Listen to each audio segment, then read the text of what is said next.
Hello and welcome to the Dad Strength Podcast. I am your host, Richie Leahey. Today, we're going to pick up with our most essential items list for new dads, and we're going to talk about something that I should have probably brought in a long time ago, and that is Diaper Rash Ointment. Now, there are some name brands. I think the kind we use is called Desitin, and this ointment is pretty much the savior for everything that you do early on in your child's life. There were a few times we had rashes on our daughter, went to the doctors for just like the normal checkup, because you'll have a checkup all the time, it seems like, when your child's first born.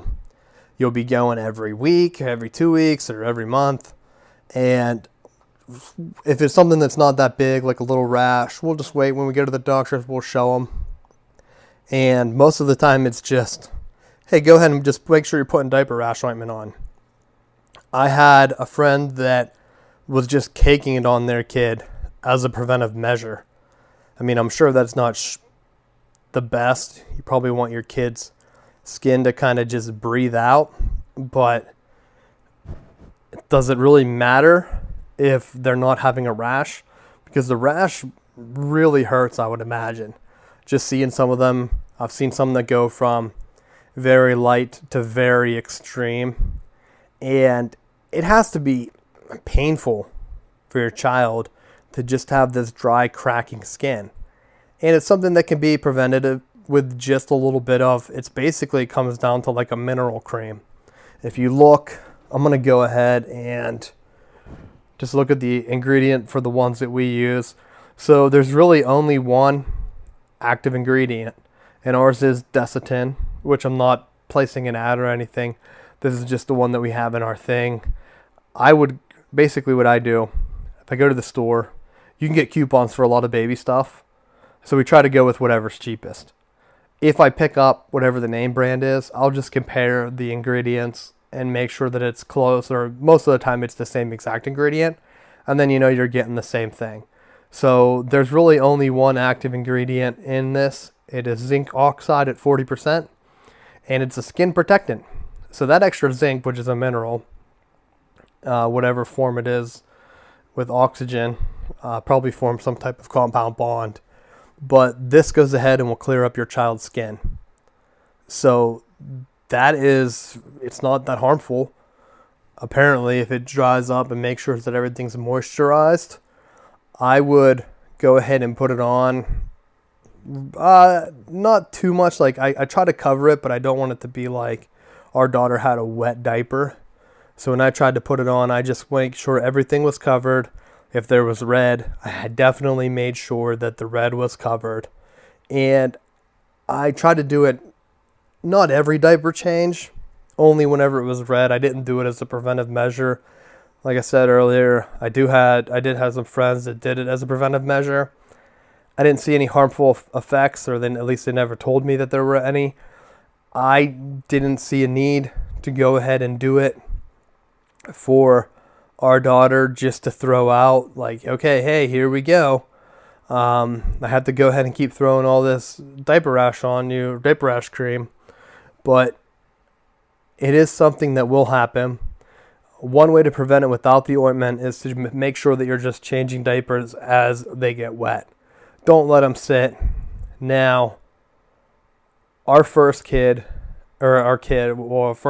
that we got, I guess what I'm trying to say, were ones for newborns. Now, newborns vary, so I had kind of a tough time with this. So the newborn diapers have a little strip. That strip changes colors whenever the diaper is wet. So the strip changes colors, and that means that it's time for a diaper change. And I got used to that habit. Like, hey, just looking, because of course, at that age, your child, they're not taking off their own diaper. They don't have the physical capabilities for that yet. So you could see if you wore a light color onesie or even just a shirt with a diaper, you could see if they needed a diaper change. And so if I was watching her, that's what I would do. Just throw a t-shirt on a diaper. I knew if there was a change needed, and I would just go ahead and do it as soon as I saw it. Maybe a couple minutes, just give a couple minutes just to make sure that she's all done. because there'd be times where, you hear parents who get urinated on themselves or whatever whenever they're still peeing whenever you're changing their diaper. So to prevent that, I would go ahead and just give it a little bit, but pretty much change it as soon as it happened. Don't let them sit in it for hours at a time. Now, whenever we switched over, so our daughter, she got more active. We changed diapers to like a more active one, and she had to wear pants because she would take her diaper off.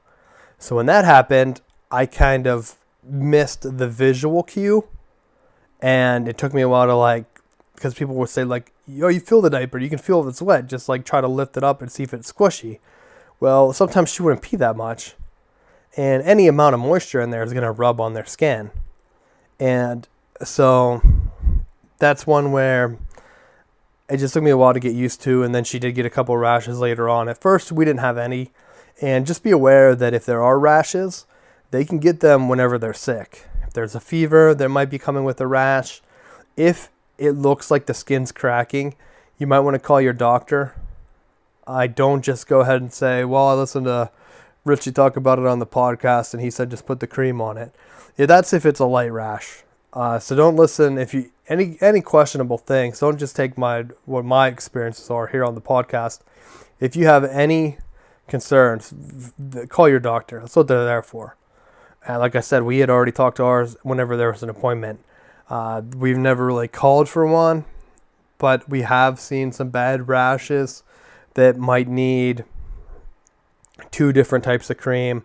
Or we had one that I think we did something with Vaseline. I think we put the cream on it and then Vaseline around where the diaper seal was. I think the diaper, when she started first moving, the diaper caused lines on her legs. So I think we did something with Vaseline for that. But again, just call your doctor if you're any concern. This is something that, like I said, it's great for you as a dad to have. If you're going on a long trip, it's essential to be in your bag. Because if you have to change at a truck stop or something and you see a little bit of red and you're in a car for a long trip and they're jostling around when your car's just vibrating even the slightest on the highway, they're going to go ahead and it's going to make it worse.